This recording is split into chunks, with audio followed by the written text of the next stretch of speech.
I'm speaking about my profession, and I think it's important to explain that expedition leading is a profession.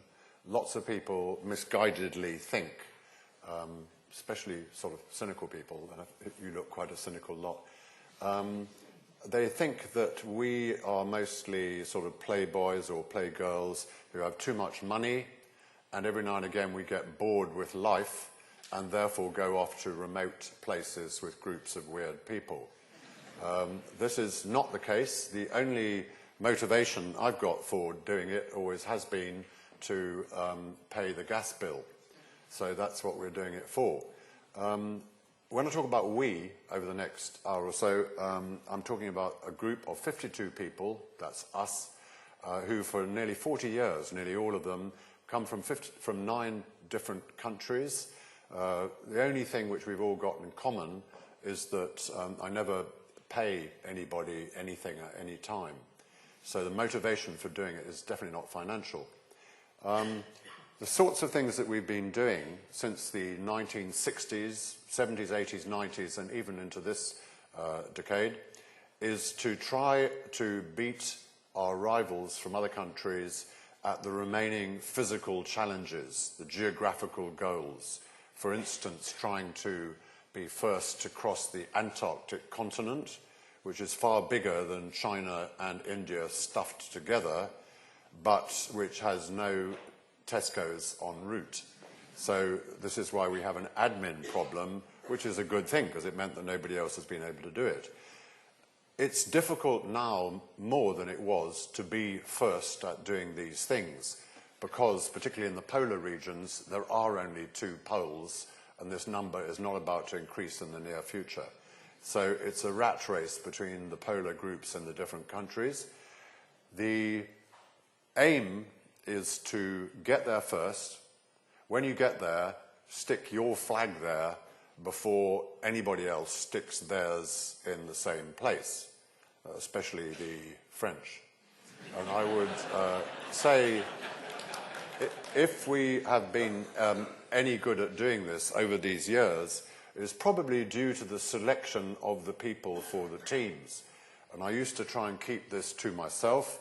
When I'm looking at somebody, maybe to take them on, I do not give them 1 out of 10 on different personal characteristics or anything complex like that. I simply use the old byword of motivation, because how somebody is motivated is how they behave for themselves and therefore for their company or their expedition group.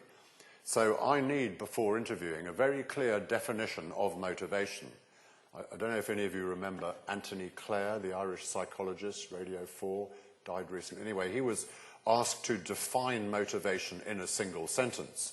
He obviously did not do that, because the Irish find it very difficult to define anything in a single sentence. But what he did say was that motivation is something which happens to everybody when they are a teenager. You go to school, you meet some professor who you respect, and one day that professor will say something illuminating to you which will stick in your head and form the basis of your motivation through life thereafter, which is obviously garbage. In fact, how you are motivated is surely the sum total of everything which has happened to you personally since you were tiny and how you reacted to it, possibly even before you were a baby. It may well be genetic. If you're born stupid, you'll probably stay stupid. If you go to school and you get very badly bullied when you're only 5 or 6 years old, that's going to have a huge effect on how you interact socially with people for a long time, even if you don't know it. And I think this system of choosing people on a motivational basis only has worked very well indeed normally, but there's exceptions to every rule. I've been in nasty places with people for long periods, and they seem absolutely great, but then one day you notice a nasty flaw in their character, which could be very dangerous later on. And when that happens, what we do is to sack them immediately. None of this sort of pussyfooting or sideways promotion, which is British for sack. You, again, being cynical, will be saying to yourselves, well, it's all very well for him to say we sack people. In the real industrial world, you cannot sack people because, for instance, in the United Kingdom, we have a thing called the Industrial Relations Act, which is designed to stop you sacking people who ought to be sacked.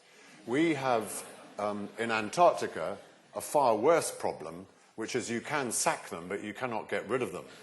So, therefore, the selection process must be pretty watertight up front, if it possibly can be.